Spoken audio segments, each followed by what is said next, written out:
Oh, que toute la terre entonne un hymne à ton honneur, que l'univers entier résonne de ta gloire, ô Sauveur.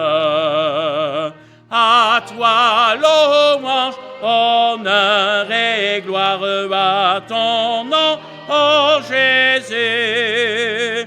Ta croix remporte la victoire, mais sauve les perdus. Ton nom c'est l'amour et la vie, la grâce et le pardon. Et l'âme écoute et se confie à toi dans l'abandon. À toi louange, honneur et gloire à ton nom, ô Jésus. Ta croix remporte la victoire et sauve les perdus. Ce nom divin, c'est comme un baume, un parfum qui guérit. Un doux effet de ton royaume chargé de ton esprit. À toi louange, honneur et gloire à ton nom, ô Jésus. Ta croix remporte la victoire, mais sauve les perdus. Ce nom fait trembler les abîmes, fait fuir tous les démons et lâche leurs pauvres victimes, ils ouvrent leur prison. À toi louange, honneur et gloire à ton nom, ô Jésus. Ta croix remporte la victoire, mais sauve les perdus. Ô Christ, que tout genou fléchisse à ton nom glorieux, pour t'adorer, que tous naissent sur terre et dans les cieux. À toi louange, honneur et gloire à ton nom, ô Jésus. Ta croix remporte la victoire et sauve les perdus. Et nous faisions partie de cela, et il nous a sauvés. Béni soit son saint nom. Poursuivons avec le 586, précieux Jésus, je t'aime, conquis par ton grand amour.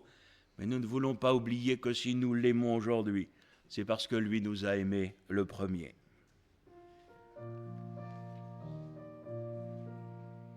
Précieux Jésus, je t'aime, conquis par ton grand amour, tout entier à l'instant même, je m'offre à toi sans retour. Jésus, Jésus, oh mon sauveur, sois le trésor de mon cœur. Jésus, Jésus, oh mon sauveur, sois le trésor de mon cœur. Je ne veux plus autre chose qu'accomplir tes volontés, que le Saint-Esprit dispose de toutes mes facultés. Jésus, Jésus, oh mon sauveur, sois le trésor de mon cœur. Jésus, Jésus, oh mon sauveur, sois le trésor de mon cœur. J'avance ma main sans crainte, je saisis son vêtement. De toi sort la vertu sainte qui guérit entièrement.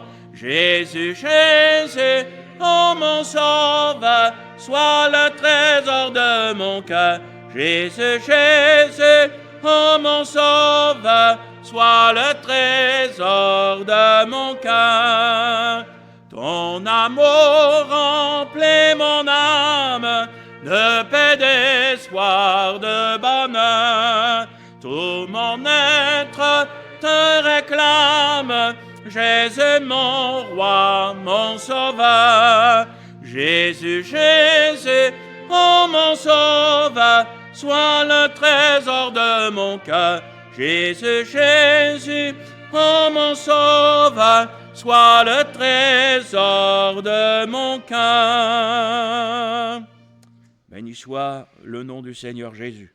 Gloire au Seigneur Jésus. Bienvenue à tous ce matin dans la maison du Seigneur, unis ensemble d'un même cœur et d'une même âme pour apporter au Seigneur ce culte de louange et d'adoration. Je vous invite à le faire avec le cantique numéro 600 qui est le plein sens de notre culte, parce que le Seigneur Jésus s'est donné pour nous. En retour, nous voulons nous aussi lui offrir nos cœurs, lui offrir nos vies et chanter ce cantique « Ma vie, enfin je te donne, ô Jésus, agneau de Dieu, prends-la, je te l'abandonne à cette heure et dans ce lieu. »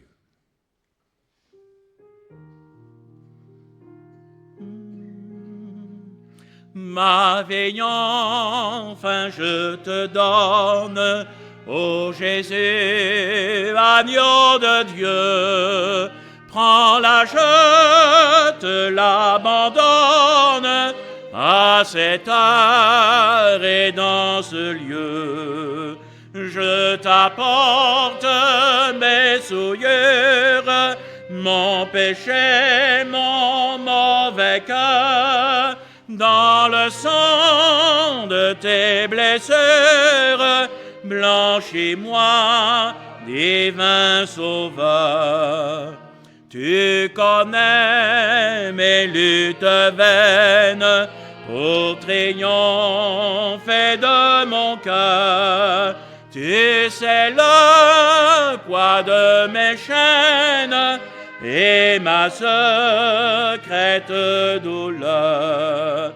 Que ta puissance infinie m'affranchisse des péchés, et que par l'esprit de veille du mal je sois détaché. Sans réserve je me livre, je ne garde rien pour moi. Mon désir est de te suivre, d'être à tes ordres, mon roi. Joyeux dans l'obéissance que tu donnes, que je veux, sans plus tarder, je m'élance d'un coup d'aile vers les cieux. C'est là jamais l'alliance que je traite maintenant, et dans ton amour immense vient la saignée de ton sang. Si je regarde à moi-même, un instant je suis perdu, mais tu sauras ton cœur même me tenir debout, Jésus. Amen. Et avant de partager la Sainte Seine et d'avoir ensemble un temps de louange à la gloire du Seigneur, chantons encore ensemble ce beau cantique. Viens m'apprendre à t'aimer. Puissions-nous l'aimer mieux, puissions-nous l'aimer davantage, grandir dans cet amour pour le Seigneur.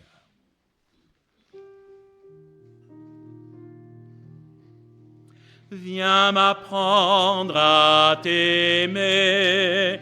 C'est en toi qu'est la vie, en toi qu'est le bonheur, et la félicité. Jésus, étends sur moi ta main meurtrie. Aidez-moi, j'ai souffert, j'ai porté ton péché. Vois, je suis à tes pieds, je pleurais, m'humilie à l'ombre de ta croix. Je me tiens prosterné, que ton divin amour me retienne et me lie et m'apprenne à t'aimer, toi qui m'as tout donné. Que ton sang répandu m'ôte toute souillure, viens me donner un cœur qui ressemble à ton cœur. Rends-moi par tes épaules de ta sainte nature. Je ne veux que toi seul pour maître et pour vainqueur. Viens m'apprendre à t'aimer, ainsi qu'au ciel on t'aime, m'apprendre à t'adorer, comme on t'adore au ciel. Au ciel, je te verrai, toi là dont t'es suprême. Au ciel, je t'aimerai d'un amour éternel. Que ton sang répandu m'ôte toute souillure. Seigneur, viens me donner un cœur qui ressemble à ton cœur. Ayez en vous les sentiments qui étaient en Jésus, nous dit la parole de Dieu. Et j'aimerais introduire ces temps où nous allons nous retrouver autour de la table du Seigneur par une lecture dans l'Épître aux Colossiens au chapitre 1er, des textes que nous connaissons bien à partir du verset 12.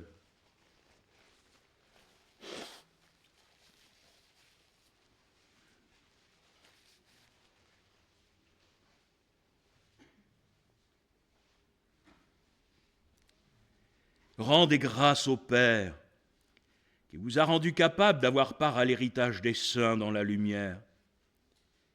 Il nous a délivrés de la puissance des ténèbres et nous a transportés dans le royaume de son Fils bien-aimé, en qui nous avons la rédemption, le pardon des péchés. Le Fils est l'image du Dieu invisible, le premier-né de toute la création.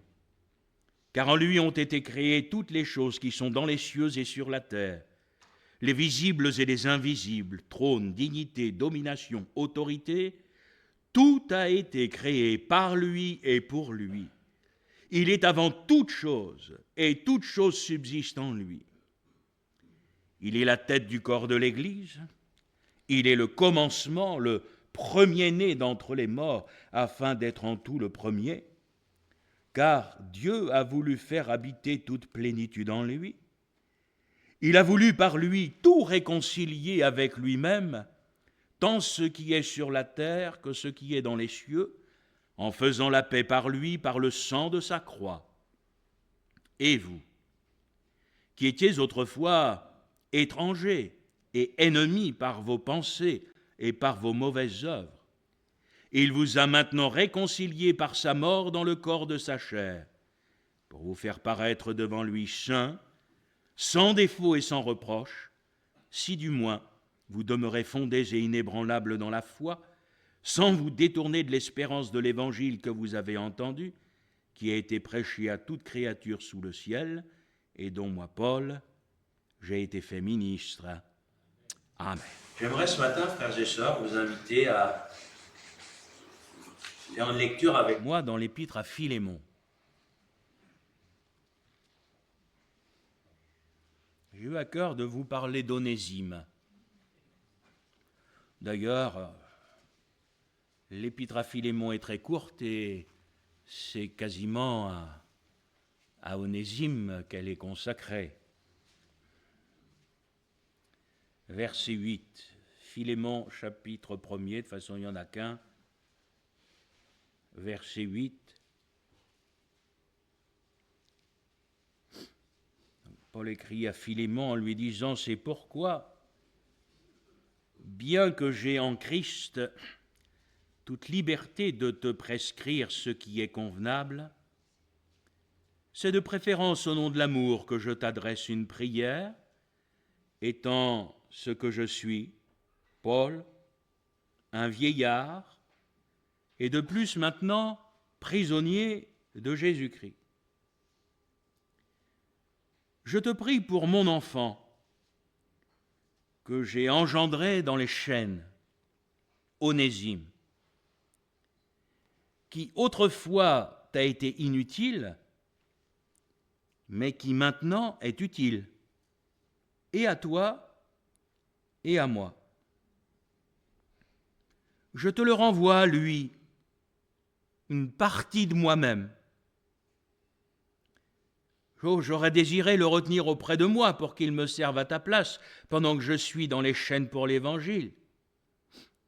Toutefois, je n'ai rien voulu faire sans ton avis, afin que ton bienfait ne soit pas comme forcé, mais qu'il soit volontaire. Peut-être a-t-il été séparé de toi pour un temps, afin que tu le retrouves pour l'éternité, non plus comme un esclave, mais comme supérieur à un esclave, comme un frère bien-aimé, de moi particulièrement, et de toi à plus forte raison, soit dans la chair, soit dans le Seigneur.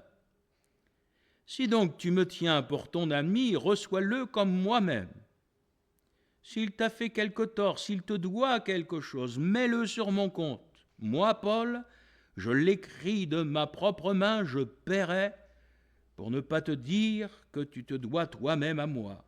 Oui, frère, que j'obtienne de toi cet avantage dans le Seigneur, tranquillise mon cœur en Christ. C'est en comptant sur ton obéissance que je t'écris, sachant que tu feras même au-delà de ce que je dis. En même temps, prépare-moi un logement, car j'espère vous être rendu grâce à vos prières. Amen. Amen.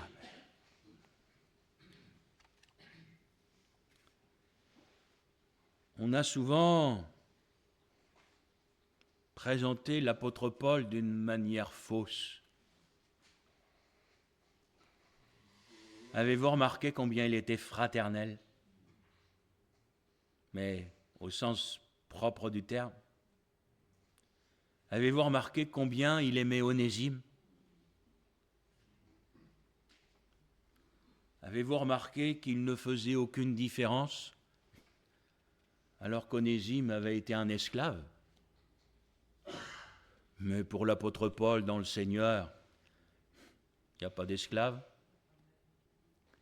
il n'y a pas de blanc, il n'y a pas de noir, il n'y a pas de juif, il n'y a pas de grec. Nous sommes tous un dans le Seigneur. Quelle grâce! Et quel témoignage pour Onésime. Quelle transformation! Autrefois inutile, mais maintenant utile à toi comme à moi. Voilà un homme qui, nous le comprenons bien, rend de grands services à l'apôtre Paul, alors qu'il est un vieillard, il le dit lui-même, et qu'il se trouve en prison. C'est bien de ne pas oublier les serviteurs de Dieu quand ils sont devenus des vieillards. Quand nous voyons aujourd'hui cette mentalité qui sévit, où on veut balayer de la main tout ce que les vieux serviteurs de Dieu nous ont laissé. Voyez-vous, frères et sœurs, la nature humaine, bien sûr à laquelle nous sommes confrontés, mais va souvent voir en l'autre comment l'autre peut nous être utile.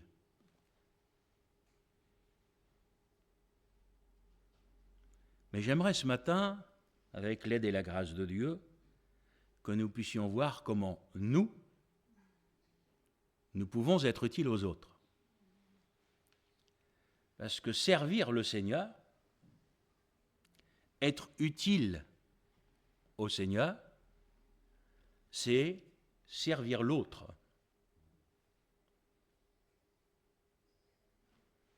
Ça, à un moment, chatouiller les oreilles des juifs religieux qui vont dire au Seigneur Jésus, mais qui est mon prochain ?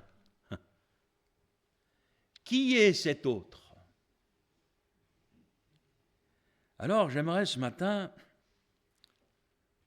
vous parler d'avoir une vie utile à l'œuvre de Dieu. Et prenant quelques exemples bibliques, que nous puissions voir comment est-ce que nous pouvons être utiles à l'œuvre de Dieu. Que chacun a toujours sa petite idée, a même ses propres désirs sur ce qu'il est prêt, sur ce qu'elle est prête à faire pour le Seigneur. Et parfois, ce que nous sommes prêts à faire dévoile aussi ce que nous ne sommes pas prêts à faire. Moi, je crois que pour le Seigneur, il n'y a pas de question à se poser.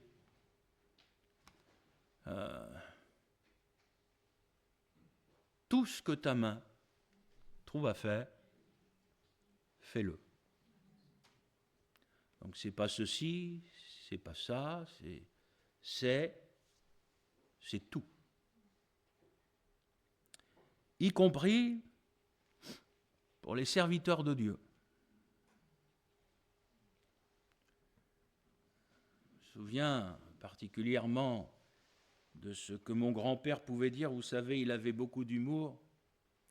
Et quand il parlait des serviteurs, il disait ceci, « Quand on a la pelle, il faut aussi avoir la pioche. » C'est une chose de vouloir monter sur l'estrade. Mais les trous, ça ne se creuse pas sur l'estrade. Et vous savez, ces anciens, ils ont été comme dans le livre de Néhémie. Ils avaient dans une main une Bible et dans l'autre, ils avaient une truelle. Je me souviens du témoignage d'un vieux serviteur de Dieu qui était handicapé. C'était le pasteur Petard à Elbeuf. Et comme il n'arrivait pas à se déplacer, il nettoyait les briques qui avaient été démontées d'une ancienne cheminée industrielle et dont il se resservait pour monter les murs de l'église. Alors il était assis par terre, on m'a raconté, et lui, il brossait, il nettoyait les briques pour que les frères puissent les remonter. Mais c'était vraiment un frère qui était handicapé au niveau du mouvement, de la marche. Moi, je bénis Dieu pour ces modèles, pour tous ces exemples, vous savez. Et ça, il y a un message pour nous ce matin au travers d'Onésime. Autrefois inutile, mais maintenant utile. Comment est-ce que ma vie peut être utile au Seigneur ? Alors je vais être très simple. et me contenter de prendre quelques exemples bibliques. Je pourrais par exemple vous parler d'Apollos, dont il est question par exemple dans le chapitre 18 au verset 27, il nous est dit qu'il fut très utile à ceux qui avaient cru, car il réfutait les Juifs en public par les Écritures. Apollos. L'utilité de la vie d'Apollos est soulignée par sa connaissance des Écritures. Je ne suis pas convaincu que quand nous pensons à être utiles à l'œuvre de Dieu, la première pensée qui va nous venir, ce soit de connaître sa parole. Je n'ai pas l'impression. Pourtant, Apollos a été particulièrement utile parce qu'il connaissait sa Bible. Et quand il entendait quelqu'un qui disait quelque chose qui n'était pas conforme à ce qui était écrit, il était capable de reprendre cette personne parce qu'il savait ce qui était écrit. Et voyez-vous, frères et sœurs, je pense que les chrétiens devraient connaître davantage leur Bible. Mais j'aimerais vous dire, pour la connaître, il faut la lire. Il faut la méditer. C'est sûr que c'est plus facile de passer du temps devant la télé ou derrière son ordinateur. Mais frères et sœurs, on a besoin de connaître la parole de Dieu. Ça veut bien sûr dire la lire, la méditer, ça veut dire aussi l'étudier. Vous êtes où le vendredi soir quand il y a l'étude biblique à l'église ? Est-ce que vous réalisez que l'étude biblique nous aide à mieux connaître la parole de Dieu ? À entrer en profondeur dans des sujets bibliques profonds ? Frères et sœurs, en fait, se répète toujours ce principe que nous trouvons dans la Bible. Nous moissonnons ce que nous semons. Et si nous ne sommes pas des lecteurs assidus de la parole de Dieu, s'il n'y a pas une vraie vie de l'esprit, une communion dans notre vie avec le Saint-Esprit qui nous enseigne. Si, mon frère, ma sœur, tu ne parles pas en langue quand tu es chez toi, parce que celui qui parle en langue s'édifie lui-même. C'est terrible quand la Pentecôte se retrouve complètement amoindrie. Frères et sœurs, il est de ces choses qui sont des choses spirituelles, j'oserais dire mystérieuses, je ne dis pas mystiques parce que la Pentecôte est une réalité, ce n'est pas un rêve, mais dans lesquelles nous avons besoin d'entrer, ce qui va faire de nous des hommes et des femmes de la parole. Nous n'allons pas connaître que seulement certaines choses. Nous allons être capables de réfuter les contradicteurs. Si vous voulez savoir si vous connaissez votre Bible, confrontez-vous un jour à un témoin de Jéhovah. Là, vous allez savoir si vous connaissez votre Bible ou pas. Si vous êtes capable de réfuter leurs arguments avec des textes bibliques, ça veut dire que vous la connaissez. Mais si, parce que vous êtes incapable de réfuter leurs arguments, vous fermez votre porte, ça veut dire que vous ne connaissez pas votre Bible. Oui. Vous savez, il faut les amener à la foi. Mais la vraie. La parole de Dieu, c'est la matière que nous devons étudier. Non pas pour être remplis de connaissances. Vous savez, moi j'ai côtoyé des gens qui avaient fait de ces études. Je crois qu'ils étaient capables de faire dire même des choses à la Bible. Je me suis demandé où ils étaient partis chercher tout ça. Je préfère rester quelqu'un de simple, mais qui aime la parole de Dieu, qui la lit, qui la médite, qui s'en nourrit. Parce que comme ça, l'Église sera utile. Une Église qui connaît la parole de Dieu, qui s'en nourrit. Ça, frères et sœurs, c'est quelque chose d'essentiel. Deuxième exemple, Ananias, que le Seigneur va envoyer vers Paul. Je ne sais pas si vous avez remarqué, c'est la seule fois dont il est question de lui dans la parole de Dieu. Mais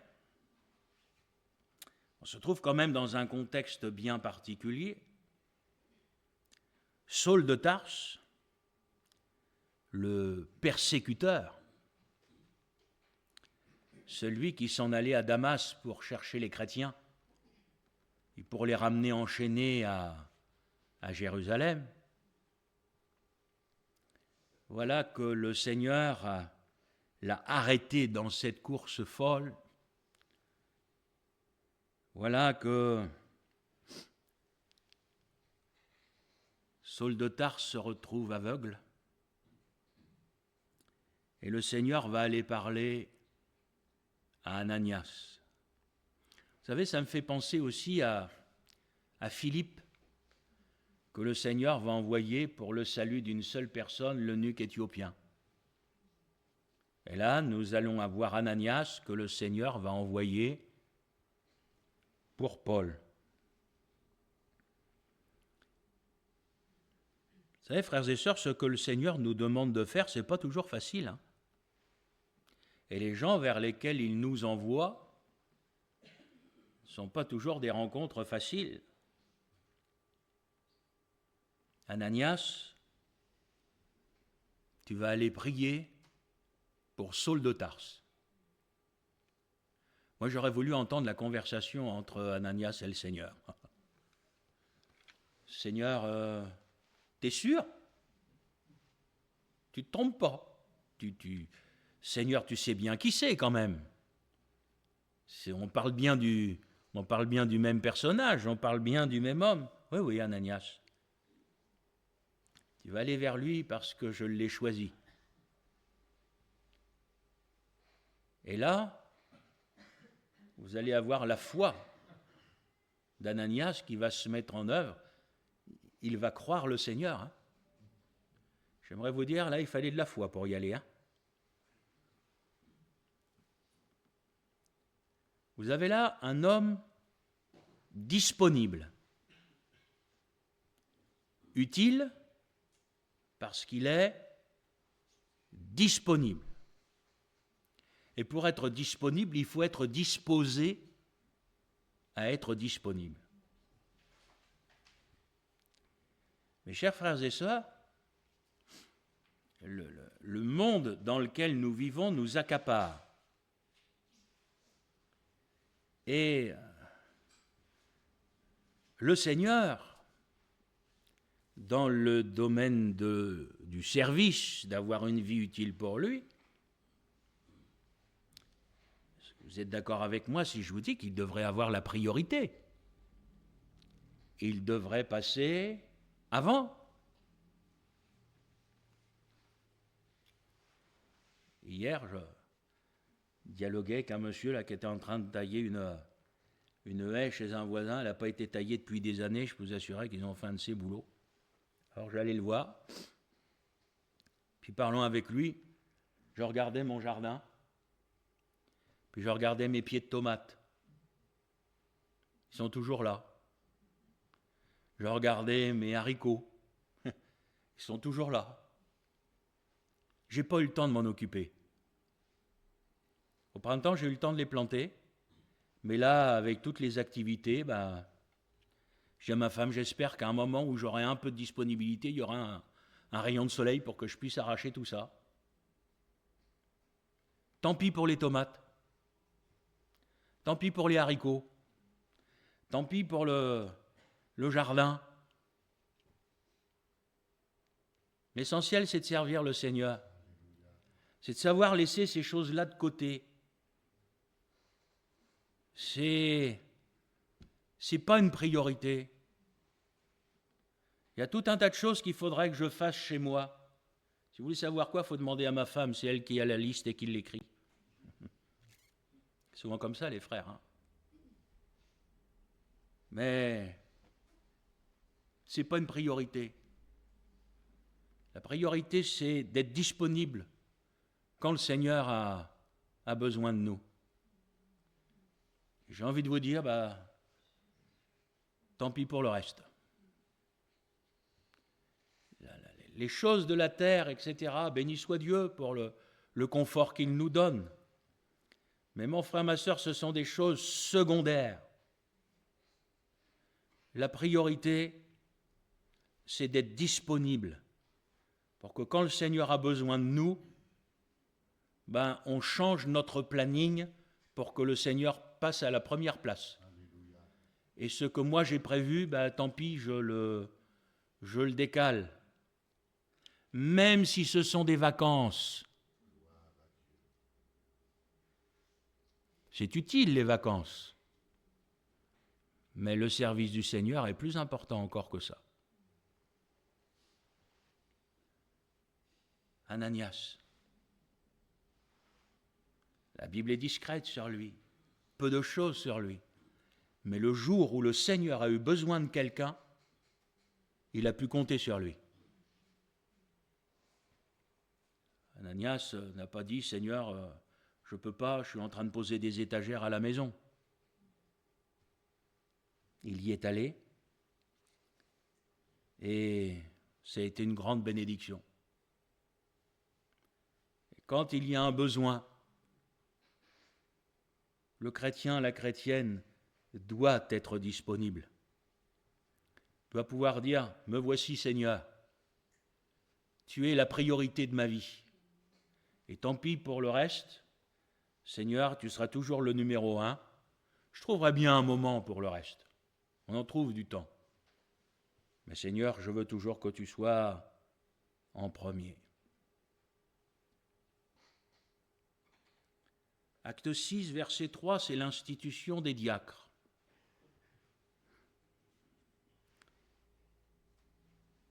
Vous avez là des principes de base pour avoir une vie utile pour le Seigneur et pour l'Église. Et les qualités que le Seigneur va rechercher, ce sont des qualités spirituelles. Le drame qui s'est passé dans les églises, c'est qu'on a cherché des talents. Le Seigneur lui cherche des qualités spirituelles. Des hommes remplis d'Esprit Saint. Il n'est pas écrit baptisés dans le Saint-Esprit. C'est évident qu'il l'était. Il est dit des hommes remplis d'Esprit Saint. Ce qui marquait le témoignage de ces hommes dans l'Église, c'est que ces hommes étaient remplis d'Esprit Saint. Ils avaient un bon témoignage dans l'Église. Ils étaient appréciés des frères et des sœurs. Ils étaient estimés par les frères et les sœurs. C'étaient des hommes humbles, d'une grande simplicité, puisqu'ils ont accepté de servir aux tables, ce qu'auparavant faisaient les apôtres. ce qui vous montre que les apôtres, bien qu'apôtres, étaient avant tout des serviteurs. Et voyez-vous, frères et sœurs, les apôtres se sont tenus devant le Seigneur, ils les ont partagés ensemble, parce que le surcroît d'activités dans lesquelles ils étaient engagés, ils ont fait réaliser que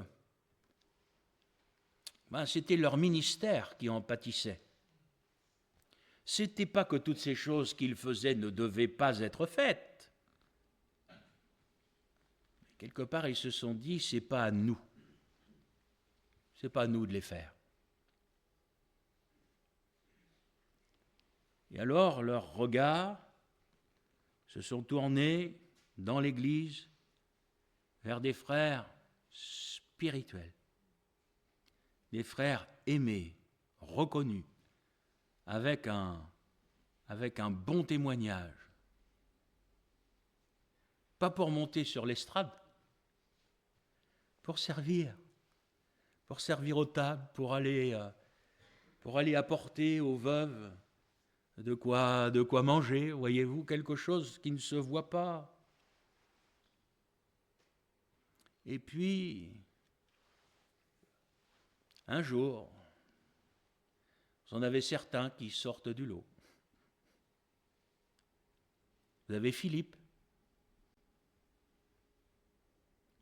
qui avait des filles converties, remplies du Saint-Esprit, qui prophétisaient. Tiens, lui, il n'a pas été utile que dans l'Église, il a aussi été utile dans sa propre maison. Et manifestement, avant de prêcher aux autres, il avait prêché aux siens. Parce que vous savez, en ce qui concerne les anciens, la Bible dit clairement que celui qui n'est pas capable de diriger sa propre maison ne sera pas capable de diriger l'Église. Amen. C'est valable aussi dans pas seulement au niveau des enfants. Hein. Je dis, moi, il y a vraiment quelque chose qui, quand je dis ça me marque, c'est de voir des sœurs qui ne sont pas d'accord que la femme prêche, qu'elle ait autorité dans l'Église, etc. Puis quand vous les voyez chez elle, c'est elle qui commande. Ah, vous savez que même le voile est un symbole de soumission à son mari. J'ai envie de dire, ça devrait commencer par ça, avoir une vraie signification spirituelle. Comme quoi, on peut faire des choses en oubliant ce que ça signifie aussi.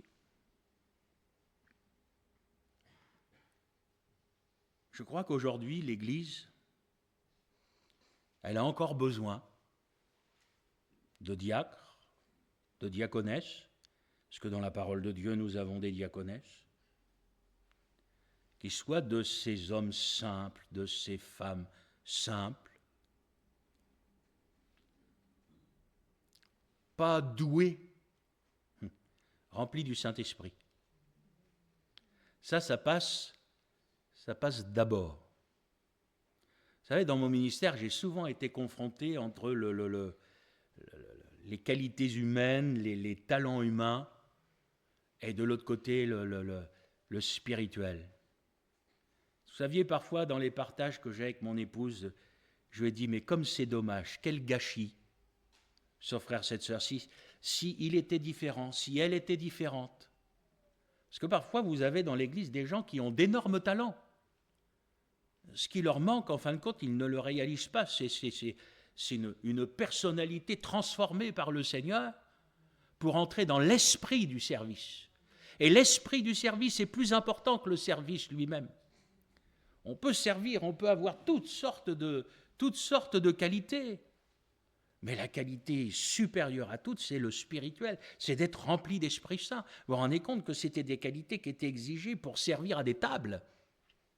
Alors, quand il s'agit de responsabilité spirituelle, puis frères et sœurs, dans l'état d'esprit du service, j'aimerais vous dire, sans qu'on s'en rende forcément compte, il y a un combat dans le domaine de l'utilité du service entre la chair et l'esprit.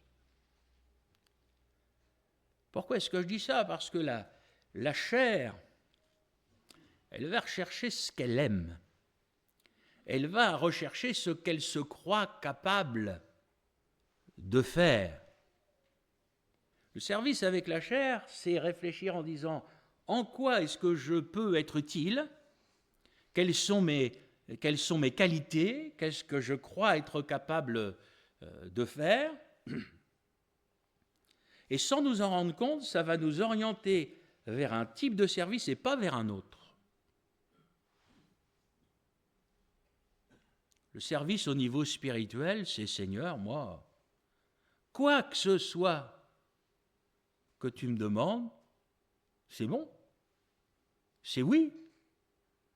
Même si c'est de faire du ménage, etc., mais il n'y a pas de problème. Moi, ce que je remarque, frères et sœurs, c'est que parfois, on a des belles paroles, on a parfois des belles prières, on manifeste de belles intentions, mais pourtant, quand on fait appel au planning, et où nos belles prières et nos belles intentions devraient devenir concrets, vous avez des personnes, ils ne s'inscrivent jamais pour le ménage. Pourquoi? Ce serait dégradant? Non, c'est parce que... Alors je ne vous parle pas de ceux qui ne peuvent pas, qui ne peuvent plus, hein. Non, je parle de ceux qui sont capables de faire le ménage chez eux, qui ne viendraient pas donner un coup de main pour le ménage dans la maison du Seigneur. C'est là où vous avez un décalage parfois entre la réaction que vous avez quand je prêche au fait d'avoir une vie utile, oui Seigneur, on veut bien avoir une vie utile, alléluia, etc. Et puis le jour où on arrive sur le concret, sur le papier, certains sont aux abonnés absents. C'est la différence entre les discours et la réalité. Moi, frères et sœurs, vous me connaissez, je suis plutôt un pasteur concret. Je préférerais qu'il y ait moins de discours, mais qu'il y ait un petit peu plus de réalité. Vous savez, la réalité d'un serviteur de Dieu comme moi, faut que je reconnais, j'ai vieilli aujourd'hui, je commence à avoir de l'expérience. Je vais regarder ma femme et qu'est-ce que je vais lui dire? Je vais lui dire, ma chérie, on compte toujours sur les mêmes. Voilà, ça c'est la réalité d'un serviteur de Dieu. On compte toujours sur les mêmes. Vous avez besoin, vous avez toujours les mêmes qui sont là, fidèles au poste, ils ne se posent pas de questions, ils ne vous demandent pas s'il faut passer l'aspirateur après une réunion, la vaisselle, les machins, et vous avez l'impression que vous avez appuyé sur un bouton, ils sont partis. Vous avez toujours ceux qui bossent et ceux qui regardent. Moi je crois que les seuls qui devraient regarder sont ceux qui n'ont plus les capacités physiques de faire. Ils ont le droit. Et souvent, s'ils n'ont plus les capacités physiques, c'est qu'ils ont donné avant. Béni soit Dieu pour ces frères qui ont été choisis et qui servaient le Seigneur, qui aimaient l'œuvre de Dieu, qui voulaient décharger les serviteurs de Dieu de ces tâches. Vous savez, frères et sœurs, moi je n'ai pas peur de le dire, ça ne va pas lui plaire ce que je vais vous dire, mais je bénis Dieu d'avoir Sébastien. C'est lui qui a pris à cœur l'œuvre de Rouen, c'est lui qui s'occupe de tout, des dossiers, des démarches. Il vient me voir en disant quasiment, Gilles, il faut que tu signes là. Comme c'est précieux d'avoir de ses frères. Tout à coup, vous regardez, vous dites, ce serait bien que le trou dans la salle d'école du dimanche, j'ai dit, il faudrait que j'en parle aux frères, ce serait bien qu'il soit bouché, parce que l'hiver arrive. J'arrive la réunion d'après, je dis, tiens, il est bouché. Je sais qui c'est qui l'a fait, mais c'est précieux. Voyez-vous, frères et sœurs, pour moi, l'église du Seigneur, c'est ça. C'est sûr que pour l'estrade, parfois il y a des candidats. Autre exemple encore, acte 12. Comment être-t-il? Je voudrais parler d'une réunion de prière. Des chrétiens qui se sont réunis pour prier pour Pierre. Oh mes frères, je ne suis pas là, mais je prie chez moi, hein, rassurez-vous, j'espère encore. Vous savez, frères et sœurs, la réunion de prière, la prière collective, c'est pas un luxe, hein. C'est pas une option dans la vie de l'Église. Si vous saviez, alors j'aime toutes les réunions, moi j'aime être là avec vous ce matin pour le culte. Je piaffe quand va y avoir l'évangélisation, parce que vous le savez, j'aime prêcher l'évangile. Et puis quand on se retrouve avec les frères et sœurs pour prier, et quand on se retrouve pour l'étude de la parole de Dieu, et puis quand il faut s'occuper des jeunes et tout ça, mais frères et sœurs, c'est pas mon métier. Moi, j'aime retrouver l'Église, j'aime retrouver les frères et sœurs, j'aime prier. Voilà. Et là, il y avait une motivation collective. Est-ce que vous croyez qu'ils ont bien fait de venir à la réunion de prière?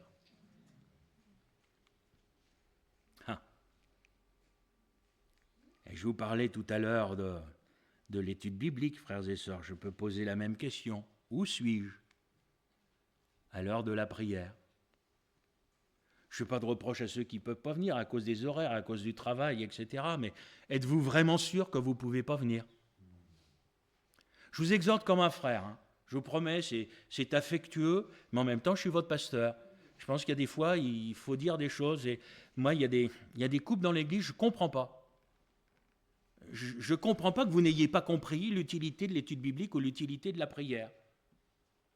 Ça fait partie de choses de base dans la vie chrétienne.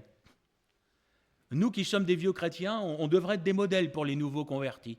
Alors les gens sont tout contents quand on fait des baptêmes, mais j'ai envie de vous dire après, mais montrez-leur qu'est-ce que c'est qu'un chrétien dans l'Église. Soyez des modèles pour eux. Soyez un modèle en étant fidèle aux réunions, etc. Même en élevant vos voix dans la prière. Ça va les encourager à en faire autant, etc. Il y a tout un domaine, frères et sœurs, d'émulation spirituelle pour les nouveaux, pour les gens qui s'approchent, etc.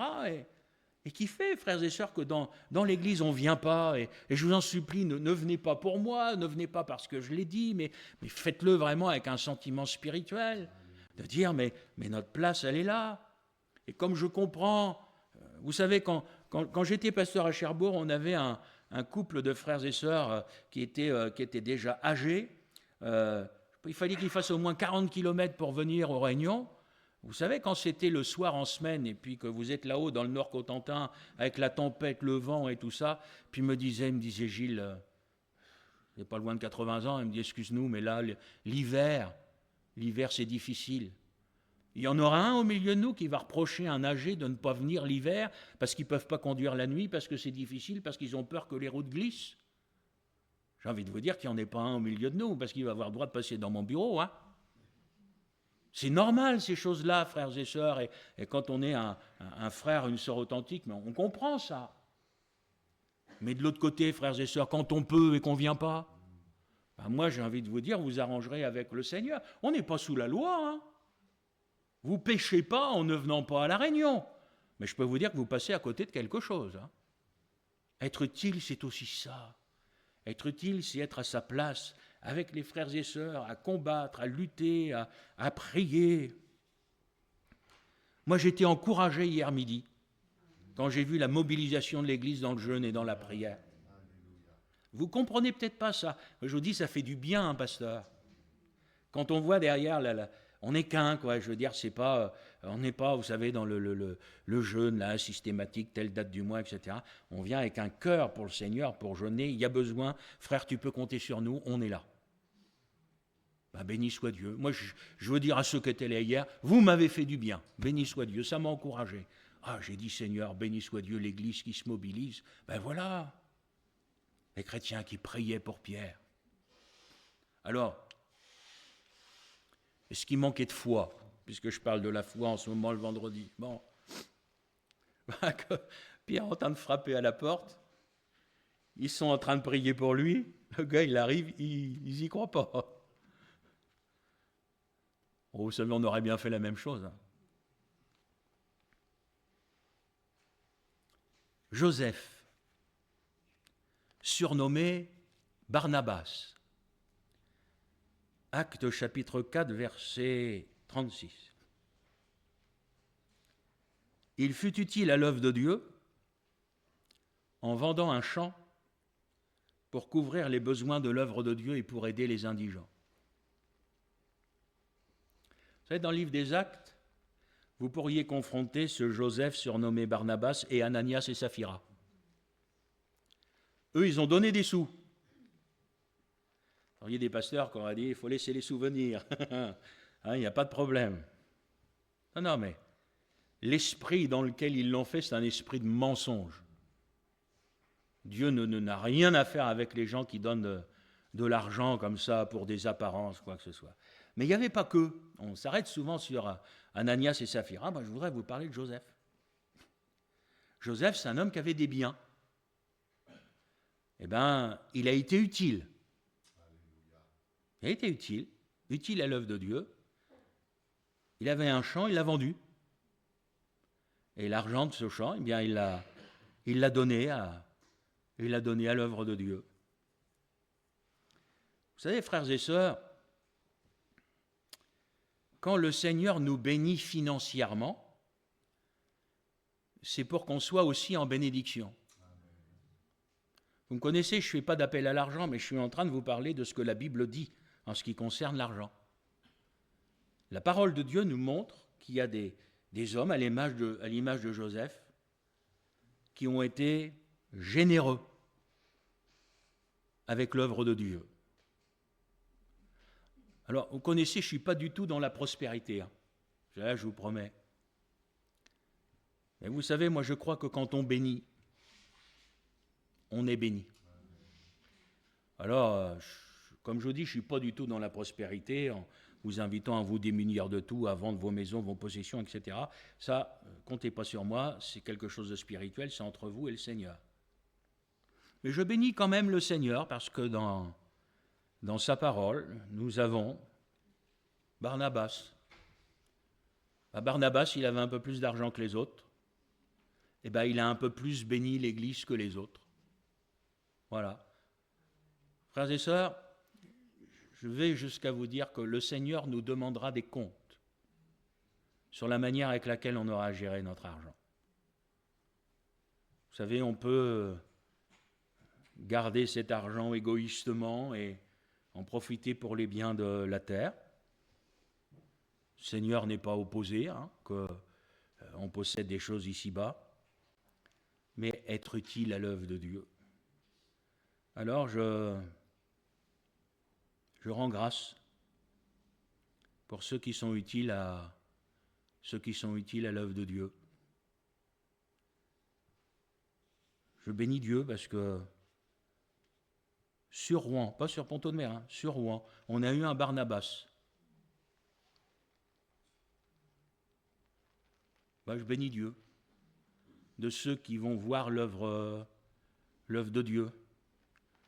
Bon, je dis Seigneur, il en manque encore. Mais j'ai foi. Alléluia. J'ai foi, mes frères et sœurs. Mais je bénis Dieu pour ces chrétiens qui vont considérer comme prioritaire d'établir une église. Puis je termine avec une sœur. Oui, dans des questions à parole de Dieu. Acte 16, verset 15, les questions de Lydie. En quoi elle a été utile ? Elle a été utile par son hospitalité. Quand les apôtres sont venus, elle les a accueillis chez elle et elle a pris soin d'eux. C'est pas grand-chose, mais moi je me mets à la place des apôtres. Où c'est qu'on va dormir ce soir ? Il faut qu'on trouve un restaurant. Les restaurants à l'époque, les frères, on va là-bas, il y a Lydie. Ne vous inquiétez pas. Et la sœur, elle ouvrait sa maison, et elle les accueillait, et elle leur faisait à manger, etc. Enfin, je crois qu'elle était heureuse en plus d'accueillir les serviteurs de Dieu, etc. Béni soit Dieu. Béni soit Dieu. Oh, on a une autre Lydie à Ponto-de-Mer. Hein. Moi, je ne l'oublie pas. Vous savez, fut un temps, quand on invitait des serviteurs de Dieu, je ne me posais pas la question de savoir où ils allaient dormir. Je savais bien où. Il y avait un couple dans l'église, il disait « Hop, vous accueillez les pasteurs, à Mont-Daniel. » Béni soit Dieu. Ça peut ne pas paraître grand-chose, frères et sœurs. Mais vous savez, le Seigneur, avec des petites choses, si je vous parle de la multiplication des pains, il est capable de faire beaucoup. Alors, voyez-vous, frères et sœurs, j'aurais pu encore multiplier, je ne vais pas dire à l'infini, mais multiplier les exemples pour nous montrer, mais comment est-ce que je peux être utile à l'œuvre de Dieu? Parce que nous, on a souvent une vision étriquée. Vous savez, moi, il y a des choses qui vous marquent. Moi, ça m'a marqué quand j'étais gamin, parce que quand on était à Dieppe, donc vous savez, Dieppe, j'en suis parti, j'avais 10 ans, hein, si vous imaginez. Mais à chaque fois que mes parents ils accueillaient un pasteur, il y avait toujours quelqu'un qui leur donnait un poulet avec une boîte de petits pois. C'est là, parce que vous êtes gamin, on savait que le jour où il y a des pasteurs, on allait manger du poulet avec des petits pois. Mais c'est frères et sœurs, je ne vous dis pas demain de me donner du poulet, hein, mais comprenez ce que je veux vous dire, c'est précieux. Surtout qu'à cette époque-là, les parents ils n'étaient pas riches, etc. Donc, et vous savez, moi j'ai été jeune pasteur stagiaire dans la petite église de Vimoutier. Vimoutier au fond de la campagne normande, là il n'y a pas plus normand que ça, vous savez, heureusement que c'était moi. Hein. Donc, et si vous saviez la générosité des chrétiens. Ah, j'ai mangé du lapin. Ça va, j'aime ça. Ah oui, pas de problème. Mais frères et sœurs, il tue un lapin, ben, il y en avait un pour le pasteur. Il tue un poulet, il y en avait un pour le pasteur. Et il y avait... Mais vous aviez toujours des trucs. Un jour, j'ai un chrétien qui me dit, écoute Gilles, il me dit, j'ai trop d'œufs, et il me dit, je t'en amène. Il m'amène on était avec Isabelle, je crois qu'on n'avait que les 2 filles. Il m'a amené un carton, il y avait 100 œufs dedans. 100. Il dit, je vais faire avec tout ça. Ben, j'ai été béni et j'ai béni. Voyez-vous, c'est comme ça, quand j'étais avec Isabelle, quand on était pasteur, Isabelle n'était pas pasteur, mais quand j'étais à Sens, je me souviens, parce qu'on a toujours accepté d'aller là où le Seigneur nous voulait, des fois au niveau financier, avec les enfants et tout, c'était pas évident. Et je me souviens de ce jour, le frigo était vide, quoi. Isabelle ouvre la porte pour aller chercher les filles à l'école maternelle, à l'époque, il y avait un carton, mes amis, c'était plein. Du poulet, du lait, des porcs, des œufs, tout ce que vous voulez, etc. Voyez-vous, ça, frères et sœurs, moi je bénis Dieu quand les chrétiens ont à cœur leurs frères, quand ils ont à cœur leurs sœurs, quand ils ont à cœur de bénir. C'est ça d'avoir une vie utile, c'est pas d'aller au départ chercher des grands services. Si je reprends l'exemple de Philippe, n'oubliez pas qu'avant qu'on l'appelle Philippe l'évangéliste, ben, il a été ce diacre qui a servi aux tables. Tous les diacres qui servent aux tables ne deviendront pas des évangélistes, des pasteurs, des docteurs, etc. Mais vous savez, avant d'aller là-haut, il faut d'abord accepter de commencer en bas. Et puis je terminerai en vous disant, vous savez, j'avais déjà prêché là-dessus, mais l'Église, c'est comme un puzzle, chacun à sa place. Cherche pas la place de ton voisin. Sois là où le Seigneur t'a placé pour faire ce qu'il a choisi pour toi. Et là, tu seras utile. Si tu n'es pas à ta place, on ne va pas savoir quoi faire de toi. On peut toujours prendre une pièce qui n'est pas à sa place et essayer de la caser partout. Ça n'ira jamais. Alors que moi, ça m'est arrivé, j'aime bien les puzzles, moi. Et ça m'est arrivé d'arriver à la fin du puzzle, il me manquait une pièce. Alors j'ai fait comme la drachme perdue, vous savez, je me suis mis à quatre pattes partout, regardez, mais elle est où cette pièce? Enfin, quand c'est le chien qui l'avait mangée, elle était tombée. Mais quand ça manque, vous savez, il y en a, alors là, ceux-là, vous en avez des grands, des puzzles, hein. plusieurs milliers de pièces, 4, 5, 6 000 pièces. Oh, dis donc, ceux qui font ça, ils ont intérêt d'avoir une sacrée patience. Mais si vous terminez un puzzle de 6 000 pièces et qu'il en manque une, vous n'allez voir que celle-là. Ben, mon frère, ma sœur, dans l'église, il faut que tu sois à ta place. Celle que le Seigneur a choisie pour toi. Et là, tu seras utile. Là, tu seras utile. Alors que le Seigneur vous bénisse. Je terminerai en... J'ai quand même cette pensée pour ceux qui voudraient faire et qui ne peuvent pas. Je pense aux sœurs qui, par exemple, sont mariées avec un époux inconverti ou vice-versa, le mari qui est marié avec une épouse inconvertie. Ce n'est pas toujours facile. Déjà, ce n'est pas facile de venir aux réunions. Le Seigneur regarde au cœur. Et quand il y a des impossibilités comme celle-là, vous accusez pas. Le Seigneur le sait. Vous aimeriez bénir davantage l'Église avec vos finances et vous ne pouvez pas parce que vous avez un mari ou une femme qui ne voudra pas, qui ne comprendra pas. Vous n'en voulez pas. Le Seigneur le sait. C'est à nos intentions, c'est d'abord là que le Seigneur regarde. Maintenant, si vous pouvez faire et que vous ne faites pas, écoutez, vous en référez au Seigneur, c'est avec lui que ça se règle ces choses-là. Mais que le Seigneur donne à chacun de nous d'avoir une vie utile. Amen. Seigneur, les jours sont comptés. Tu reviens bientôt pour enlever l'Église. Vient ce jour, tu l'as dit toi-même, où personne ne pourra plus travailler. Et Seigneur, sachant que ce jour arrive, nous ne voulons pas perdre de temps. Mais nous voulons, Seigneur, nous remettre nos vies entre tes mains, afin que nos vies soient utiles. D'une manière ou d'une autre, tu m'as donné ce matin, Seigneur, d'aborder certains aspects du service et de l'utilité. Seigneur, donne-nous la grâce d'être à notre place.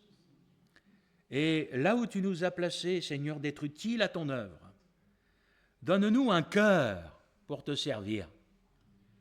Seigneur, merci de bénir l'Église, de manifester ta grâce, Seigneur, partout là où il y a des besoins. Et Seigneur, je compte sur toi. Et puis, Seigneur, ma prière encore aujourd'hui, c'est que tu lèves des ouvriers pour la moisson. Parce que, Seigneur, là encore, il y a de grands besoins. Que ta grâce soit avec chacun de nous. Amen. On va terminer ces moments par le chant d'un dernier cantique. Et pendant le chant de ce cantique, deux de nos frères voudront bien, s'il vous plaît, recueillir nos offrandes. On va les apporter au Seigneur de bon cœur, de tout notre cœur. Et on chante ensemble, Dieu peut-il compter sur nous?